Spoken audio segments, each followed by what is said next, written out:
நீ என்ன பிரியா நீ ஏதாவது ஸ்பெஷல் ஏதாவது இருக்கா இன்னைக்கு? ஸ்பெஷல்லாம் பண்றேன்னா மதியம் நான் அப்பெல்லாம் ஒண்ணுமே சொல்லவே இல்லை. ஸ்பெஷல் சொல்லலையே.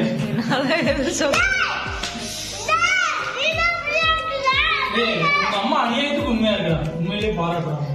நான் வந்து இன்னைக்கு பன்னீர் பிரியாணியும் பொட்டேட்டோ கிரேவியும் செஞ்சிருக்கேன், அவ்வளவுதான். இது ஸ்பெஷல் தானே இருப்பேன். அது என்ன ஸ்பெஷல்? நான் அதான் அம்மாட்ட கேளு. சரி, எல்லாருக்கும் ஒரு தேங்க்யூ சொன்னியா? உனக்கு ஸ்கூல்ல சாக்லேட் கொடுத்தாங்களா? ஏப்பா பிரியா யாரா? இது உன் ஃப்ரெண்டடா?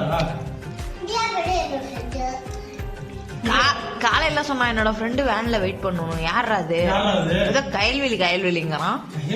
கயல்விழின்னு இந்த நைட்ல இந்த நாடகத்தை போறது நிப்பாட்டு. கயல்விழி தான் நாடகத்துல பாக்குறது உங்க அம்மாவோட நாடகம் பாக்காது.